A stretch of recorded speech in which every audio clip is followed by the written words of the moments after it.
Livingstone, and please tell us about what you're doing, Jane.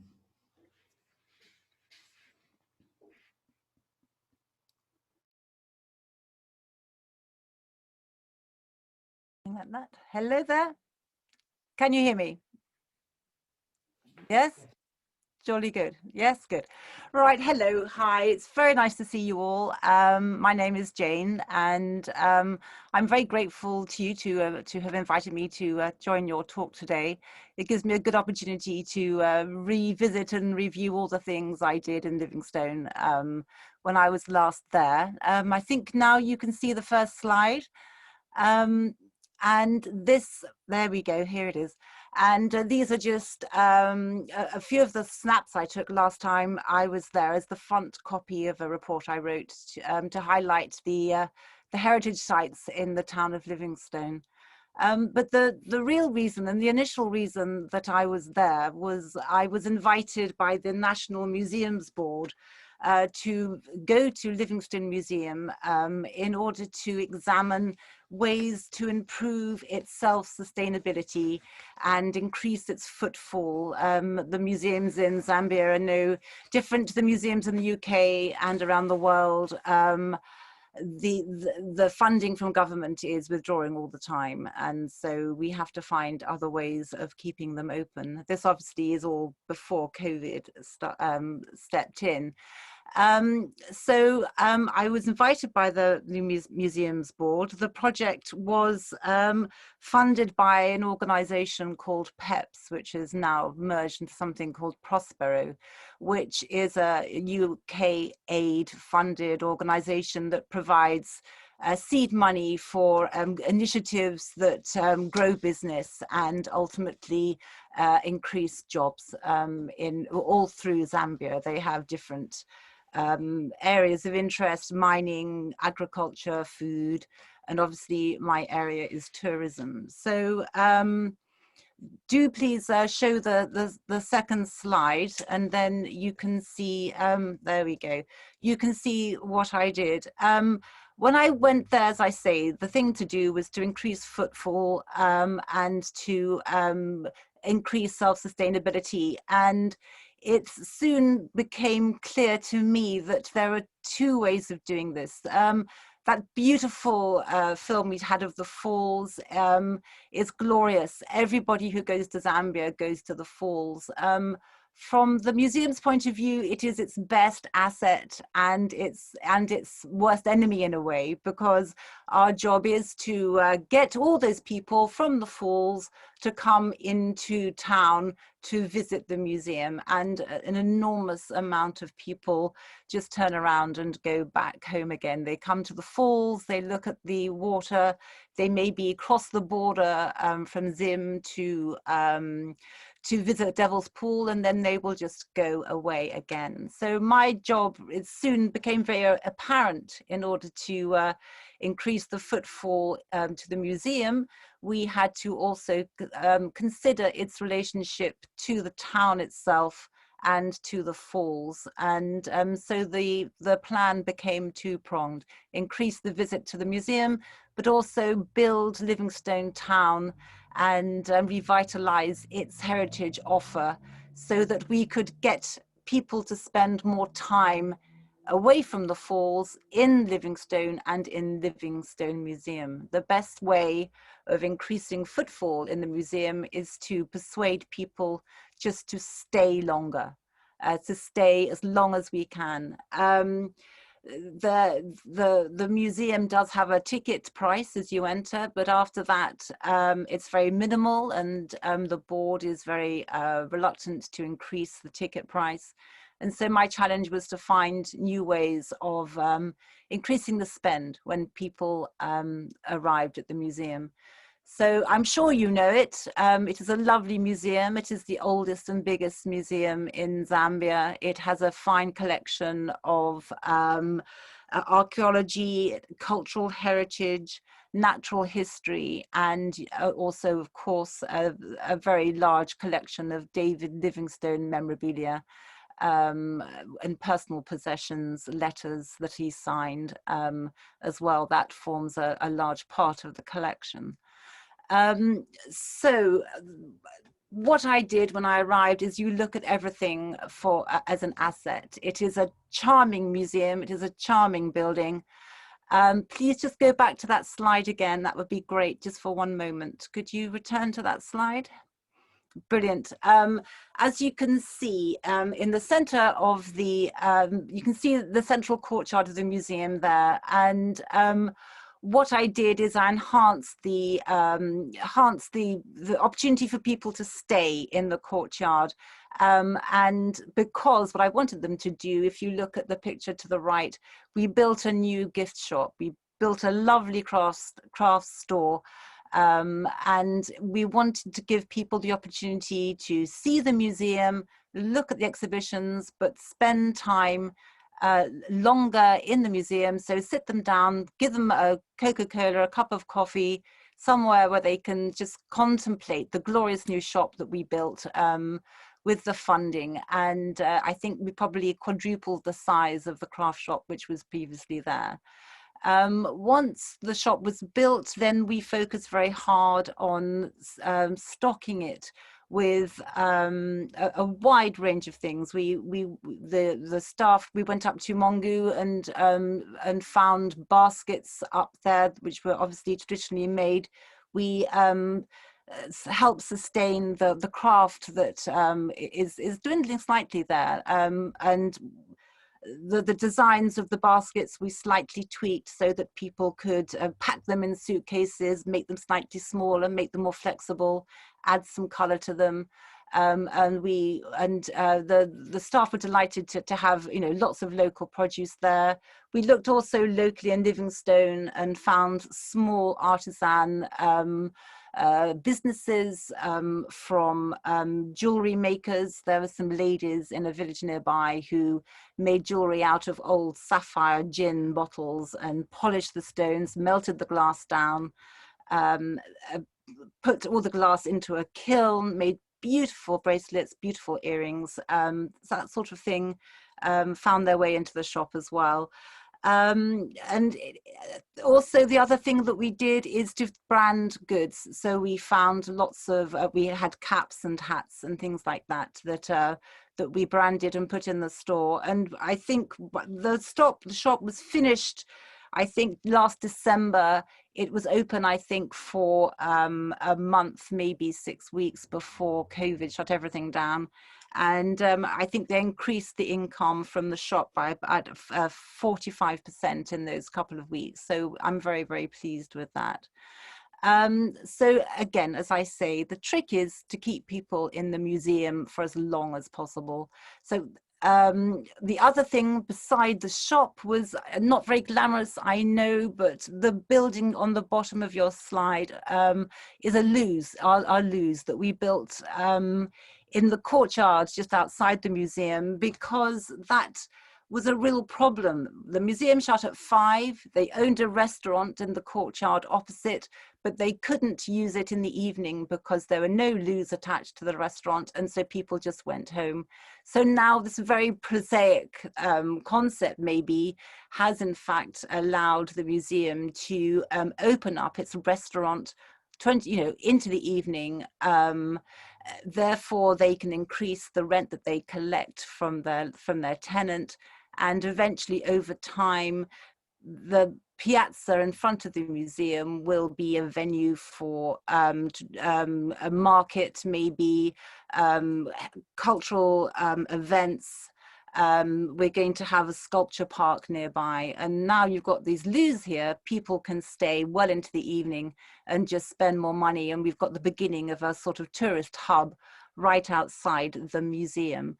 So this is the trick of what we're trying to do, just to keep people to stay longer. We're very reluctant to force people to buy more tickets for more exhibitions, but to give them the opportunity to spend more money while they are there is, I think, a very good way forward. And it is a beautiful space. The courtyard is an absolutely wonderful space to be. So that was the first build that we did to heighten the welcome to the museum for potential visitors. The next objective was to show the museum off to the wider world, and so tourists know that it is there, to heighten its profile. So we spent some time exploring the archive and collecting photographs, and we commissioned a local website designer, and we created a website for the museum, which please do visit if you can. We're trying to get it high up the list of websites that are opened in the UK. It's called livingstonemuseum.org. It's definitely worth a look. It is a splendid thing. I'm terribly proud of it. It gives all the information that you would expect to see on a museum website, and shows, I think in the process of building it, we also reminded the staff who worked at the museum what a splendid place it is and how large their archive is. And we gave them an opportunity to, as I say, have a window into the world and show everybody, not only visitors but also academics, because they have a large presence of academic researchers at the museum, and it gives them a doorway to talk to other academics across the world, which I think is also very, very important. So please do go and have a look at that as well. And then if you could show me the next slide, that would be lovely. There we go. There's a picture of the improved shop. It is, I say, is 4 times larger. And the stock is increasing all the time. PEPS, the organization I worked with, also has a lookbook of crafts that have been sourced from throughout Zambia. And increasingly those kind of things will be put in the museum shop, and it gives them opportunity to start in a small way to sell their goods, and as they get more popular, then, for example, PEPs can come in and pick up good craft creators and maybe give them their very own grants, so that their small businesses can flourish in turn. And here you see our trip up to Mundy to collect beautiful, beautiful baskets. And there at the bottom are our logoed hats. We also had T-shirts with logos on, with pictures of certain things from the museum, but they sold out instantly almost. Mostly the young kids here on the side. These are the staff. These are the front of house staff you see at the bottom right-hand side of your picture. And they are the beating heart of the museum. And they are the most important group of people there, I think. They are the interface between the museum and the tourist. And so I spent some time training them to engage more with the tourists. They do a very excellent tour of the museum. But just to make sure that they had a good understanding of the importance of the museum and its place as an educational centre. And they were absolutely brilliant resource, these young people. They worked for mostly no money at all for the time I was there. And yet they became a crucial source of information as to who was visiting the museum and where they'd come from and what they thought of it. So they provided us with a great deal of market research. And also we created a video with them as the story keepers of Livingstone, because as part of their tours, they explain the history and the tradition of the town. And I was tremendously impressed with these guys. They were absolutely brilliant. And so the more that we can engage with the visitor by using these young people, they have personal tours around the museum, then people will remember it and they will come back. We always have to work on the next visit. We welcome people to the initial visit and we hope they come back. So could I have the next slide as well, please? Thank you. Another aspect of building the image of the museum was to form international connections as much as possible. And one example of that is that I instigated a partnership with the David Livingstone Birthplace Trust in Blantyre in Scotland. Obviously, David Livingstone was born in Scotland. He was born in this building that you can see in the middle of the picture.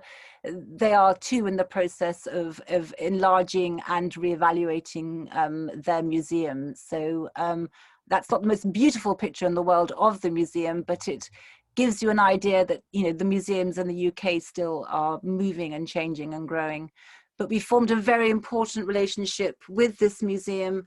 They, because of their relationship with Zambia, now have been able to attract quite substantial grants from the Scottish government, which they will use to work more closely with the museum in Zambia. And we look forward to welcoming them from Scotland into Zambia towards maybe the end of next year. And they will provide, well, they will share research, because what we have in Zambia, they are very interested in Scotland, and so they will explore the archive, the David Livingstone archive, and help us to digitize it and preserve it, and also to regenerate the exhibition for David Livingstone that we have in Zambia, and share skill sets that the museum specialists have in Scotland, and that they're happy to share with their colleagues in Zambia.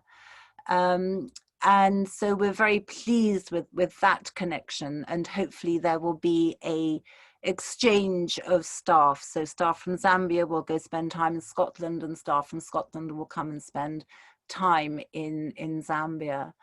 The picture at the bottom is a sculpture which is outside the museum in Scotland, which is David Livingstone, the famous story of him being attacked by a lion. And this I wanted to show you because we in Scotland we are reinterpreting this in a new way in light of Black Lives Matter issues. They think it maybe there are new ways that we can add a narrative to this story, which isn't quite so, which is more fair to the narrative as it took place.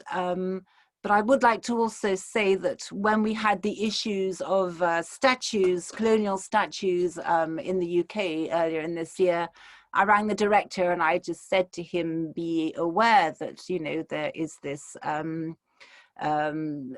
danger that people might come and take down or demonstrate around your statue of David Livingstone as a colonialist. But he reassured me that Zambians' relationship with David Livingstone was a very warm one and a very wholesome one, and that he was absolutely sure that there would be no issues around anybody wanting to distract from the what is still perceived as a very positive presence of David Livingstone in Zambia. So I wanted to contrast those two statues for you.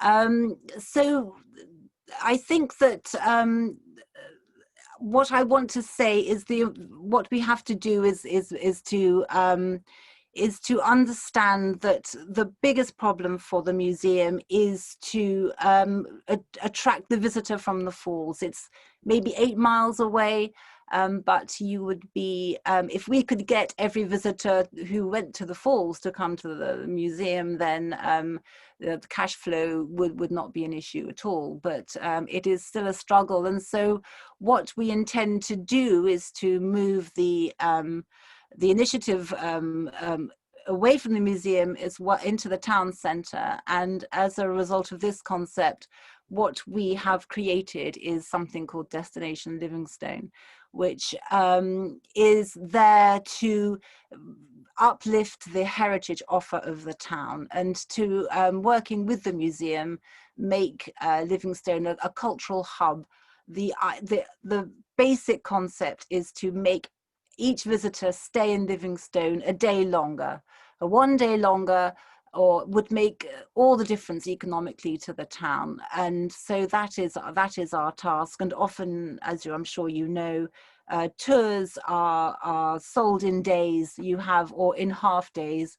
We want to give tour operators the reason to add staying a day in Livingstone town to their tour. So we can have people stay at the museum, have people eat in restaurants, have people stay in local bed and breakfasts, as well as in the lovely high-end lodges that are near the river. So we're working very hard to make Livingstone town a town where people will make the effort to leave the river and spend days in the town and in the museum. Can I have the next slide, please? There we go. So what we did is we created, under the guidance from a tourist specialist working with PEPS Prospero, we have created a board called Destination Livingstone, and they work alongside the tourist agencies that are already in the town and in fact throughout Zambia.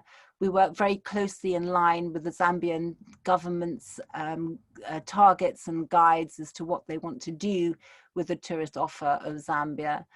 I'm sure, I don't know who recognizes the name of Peter Jones, but I was very lucky he was the person I went to with my concept originally of creating a link between the museum and the town. And he was a very helpful person to talk with, and he has been a guiding light through the building of Destination Livingstone with the help of professional tour marketeers from the UK. So what we now have is a board.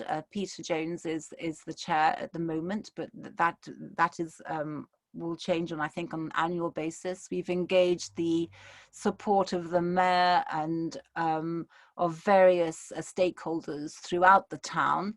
And they are in the process of coming up with a strategy to lift the offer. Again, fundamentally based on this concept of we want people to stay one more day in Livingstone.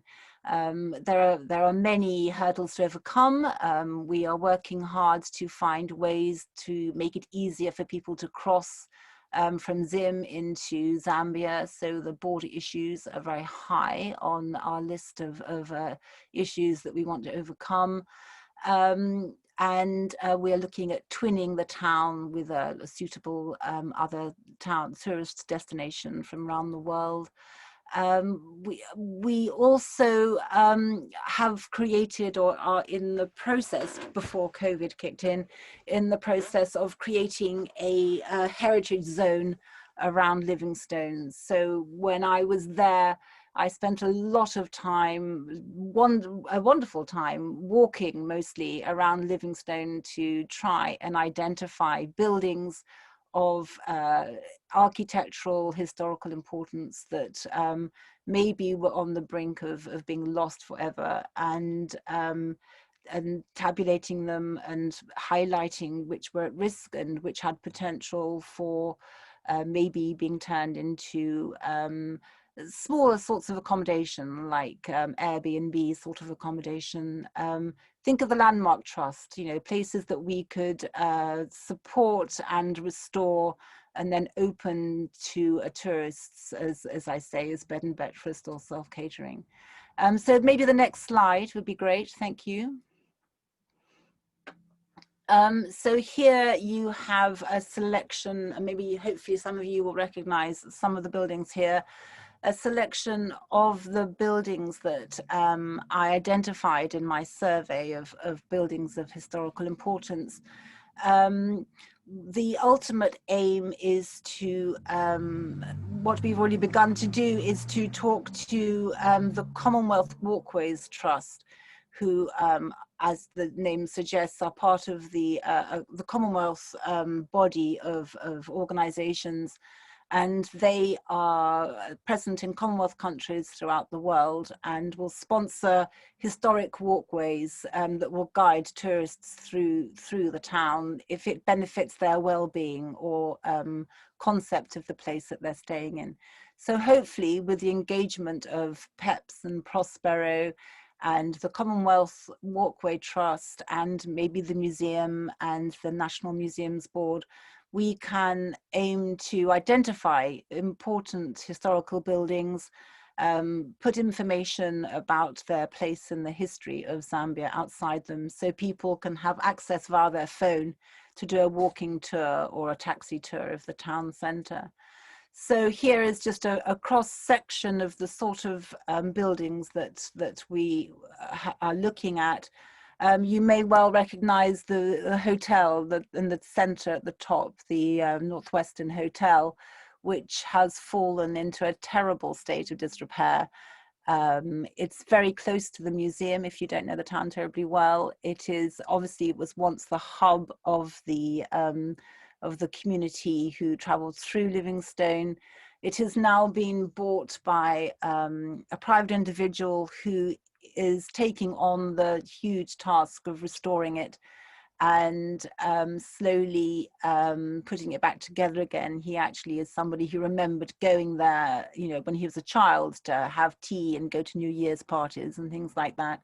And he is spending an awful lot of his personal cash, basically, to restore this back to its former glory. And he's funding it by creating business units from small parts of the building around the courtyard, which he will lease out as small stores or shops. And then the rent from that will help him to restore the heart of the music of the hotel and get it back to its former glory. And potentially we will move the coach park, which is opposite it at the moment, so that the whole place can become somewhere where tourists can enjoy the community and the vibe around that's part of town. The other building which I'd like to talk to you about is the one on the bottom right, which looks like a terrible state at the moment. This is locally known as Grubby's Grotto. It is in fact one of the most beautiful, houses in Livingstone. It is in a terrible state of disrepair. It was originally owned by let me have a look. Sorry, it was originally owned by the Zambian sawmills, and was built when the sawmills first became prominent, I think, early in the century, and it was lived in as a private house. It is behind private walls. It has a beautiful garden of frangipani and trees. It has a swimming pool and a pool house. It is built in a traditional pattern of a courtyard, a veranda around a central living area, and it is a beautiful Dutch colonial style building. And I would say it is one of the largest and most impressive plots in the whole of Livingstone. And hopefully Destination Livingstone and Prospero will work with the owner of this building to restore it using traditional methods to get it back to the state it was in originally, and then be able to offer it as a hotel or accommodation of some sort. But I know that's an ongoing project. I know that Prospero is actually down there right now, taking the High Commissioner around this building to show him what the possibilities are. And the building next to it is, again, this is called Salome's house. This is a very traditional civil servant maybe house that has a wraparound veranda all on one floor. It has beautiful original flooring on the inside, original ceilings, all original fixtures and fittings. And we hope to go in there and to restore it. And the other two wooden buildings are the buildings right down by the railway. These are railway workers' houses, wooden built. And again, these are the kind of things that we hopefully, these are just examples of the buildings that we can go to and we can preserve before they disappear, because as you can see, they're all on the point of falling down, really. And so if we can preserve those and then restore them using local workforces, traditional methods, and then have them as maybe self-catering accommodation.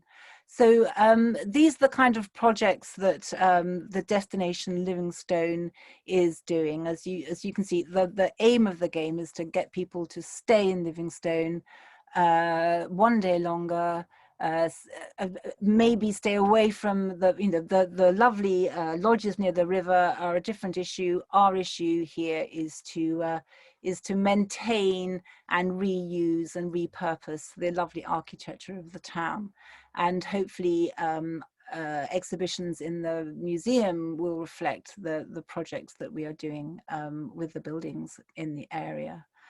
So hopefully that will give you an overview of the kind of thing that we are doing there. There are many ongoing projects, mostly in pushing going back to the museum, pushing the staff in the museum to really understand the importance of protecting and preserving their archives till we get to a point where we can move forward and be maybe a little bit more ambitious in the kind of exhibitions that we are showing there. When I first arrived in Livingstone, there were holes in the ceiling. There was water coming in, destroying the archive, destroying the exhibits. And so our first job was to stop the water coming in, preserve what we have. And I think that is true of not only what we have in the museum and what we have in the archive, but what we have in the town in general, and to preserve it before it's too late. And then with this model, we can take it to other parts of Zambia. We are looking up at maybe in Ndola, somewhere like that, and to other museums around the country. The other aspect of what we will do is we will look at the organizational structure of the museums and make sure that we have a museum development officer in place so that they can pick up the reins and focus on the financial aspect of running a museum, leaving the academics to do their work, and hopefully keep the doors open or reopened now. COVID seems to be nearly with an end in sight. So I hopefully that will give you a very, very broad overview of the kind of projects we are doing in Livingstone. The last one that I am hopeful of seeing through in the near future is to form a relationship between the Railway Museum and the National Railway Museum in York in the UK, so that again, expertise can be exchanged, and items can be saved before they just fall so far that they can't be restored. So I'm looking forward to hopefully forming a relationship between the York Railway Museum and the Railway Museum, Gateway Museum in Livingstone. And I think that really is probably all I want to tell you. I think that the only other thing I would say is we are trying very hard to engage with local people to around this heritage zone to engage with us. And at the moment I'm looking for sponsors to help redecorate and repaint in vibrant colours domestic and small retail buildings in the heart of Livingstone, so that there is a cheery welcome away from the falls for people who come the 6 or 7 miles from the falls to visit the town. And so that's where we are. We are a little bit behind schedule because of the COVID, but I hope very much to get back into Livingstone soon and to continue the work. Thank you very much.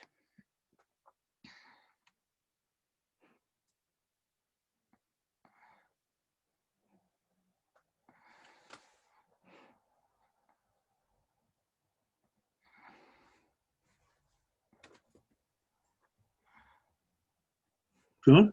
Hello. No. Lost your voice.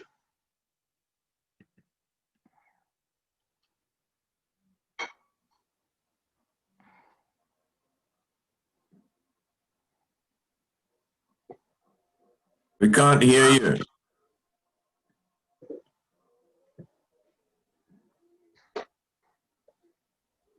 Sorry, folks, John's batteries have dropped out. I will be with you in a minute. John, we can't hear you. I think you're muted. Just bear with us a minute. I'm just going to change his batteries.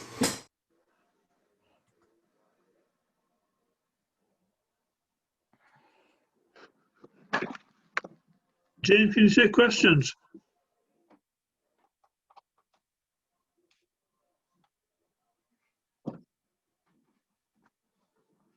Jane, can you hear me? I can hear you. Oh, hello, yeah, Richard Taveri. I'm sorry I was a bit late. It took me a while to get into the video. Did you meet Friday Mufuzi? Last time I was there was just before Christmas last year, so I don't think I did, no. Yeah, he was. We had a conference, the CART2 conference at Leiden University about Northern Rhodesia in the 50s, and he came up from. He was the curator of the museum at that time in Really? 2008. Yes, very nice wee man. Well, I'm always very happy to sort of extend the contacts that I have. Anybody who has a new angle. I am always very aware that I'm such a newcomer to Zambia and to Livingstone, and I'm very aware that my audience knows far more about the subject than I do, I'm sure. But if anybody has any interest, contacts, or any thoughts, I would be extremely happy to hear them, and maybe we can find ways of exchanging contact details. Yeah, he might be, I think he possibly moves to Broken Hill, actually. I think he must move it up to Cowboy. But yeah, he was a very nice chap. Well, I'd love to hear more. Honestly, I'm always very eager to learn from you experts. I am an interloper. Thank you. Thank you, Stuart Determinant here. I have a question. Can I? Yeah. Jane, Hello. You showed a report or a book or something at the beginning on the buildings in Livingstone, sort of right for restoration or something. That's right. Is that available anywhere to look at? I have it. I wrote the report. It was just almost like a kind of a catalogue of potential buildings. I'm sure I can. In theory, it belongs to my employer, Peps Prospero, but I'm sure they'd be willing to share it. Let me just double check with my colleagues there, and then I would be delighted to give it to as many people who would care to read it personally. Yes, for sure. It is a cross section of the possibilities, but bear with me. Let me just double check, and then as soon as I can, I'd be happy to share it. All right, thank you. When I go to Zambia, it's mostly to Livingstone, so it's rather mouth-watering to be able to look at that and walk around and have a look at these buildings from the outside. Well, I think it is. In particular, I was so delighted with what you said about the hotel, because every time I walk past that, I'm sad about the state it was in. It is in a terrible state. As I say, I haven't been there for a while. It's been put together piece by piece, but square foot by square foot, by as I say, by a local man who lives in Livingstone. He's there all the time. He is investing a lot of money into the building. He has fond memories of it. It's a labor of love, really. So I do hope that we can help him. But he has a clever strategy. But it would be delightful to see the museum come back to its former glory. It is, I think, there are lots of old stories around it as well. The bar there has its own social history, which I think is very important to share, and the part of the town that it's in is culturally very important as well. And I'd love to be able to have that as a hub for tourists to visit parts of Livingstone that they probably wouldn't know were there. But hopefully this tour that we are creating will it'll have a physical map, it'll have an app on your phone, and ideally you can walk around the town or get a cab around the town, and each time you pass or you enter a building, we'll be able to tell you a little bit about the history. Some of the buildings have been put into private hands and turned into conference centres and stuff that we can't do much with. You might know the beautiful, there are many beautiful buildings, but there's a lot of options we need to preserve them. They're all, they're all on the point of no return, really, and it would be a great loss if we can't make sure that they are secured. Well, thank you very much. Pleasure. Jane. Hello. Tim Legg, I was interested in your mention of the Railway Museum. What are the prospects of improving that? I mean, I was there as long ago as 2009. And they had wonderful steam locos there, Rhodesian Railways carriages, and the items were just rusting and rotting away. I I think you're absolutely right. I think I have many places in Livingstone that I've learned to love, but I love the atmosphere of that museum, I think, nearly more than anything. It has a great history. It has, you know, there are so many steam train enthusiasts in the world who I think would be gobsmacked to know that it's there. It has links, physical links all the way up to Copperbelt. It encapsulates the whole reason that Livingstone exists at all, really. I think it is a crucial museum to look after. It isn't under the same umbrella as the Livingstone Museum. It is under a different organisation, and so I'm in the process of working with them. I went to visit the York Museum. I don't know if you know the Railway Museum in York. Well, yes. And I sort of went and said, look, look at what we have here. We have amazing rolling stock, amazing engines, and the place is falling down. And I made a contact with a man who spent 5 years working in the Railway Museum at Sierra Leone and bringing it back to a better order, and as a result lifting the environment around it, you know, economically as well, because tourists come, there's cafes, there's, you know, more reason to move around. So economically it makes sense to me to improve that museum right in the heart of the town, right next to Bush Tracks. I don't know if you know the steam train, so I'm working with them and talking to them as well, because they have connection with the museum. So it is my pet project. I'm very hopeful that York Museum will engage. They did say that they would, but that was before museums have. But I'm very hopeful that we will re-engage and over time bring it back.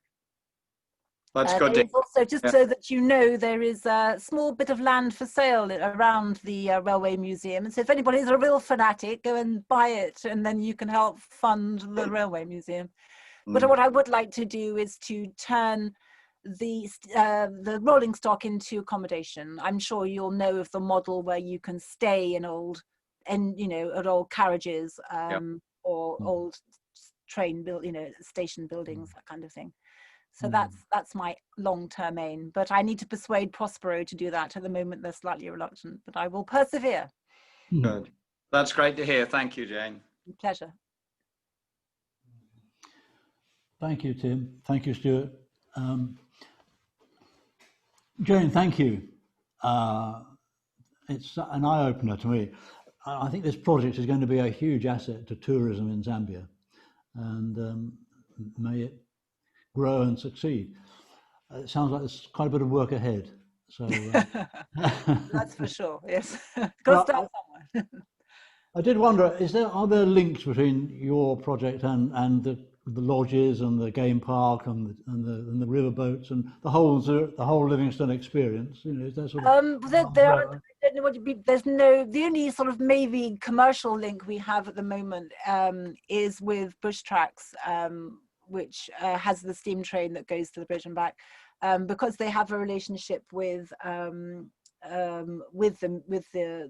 museum, the Railway Museum. Their rolling stock, you know, I think is rented from them. What I would ideally like to do, and the director of the museum is very keen to create a cultural safari. Which will take maybe experts from the museum and take them out into the rural Zambia, and to show the various cultural highlights throughout the country.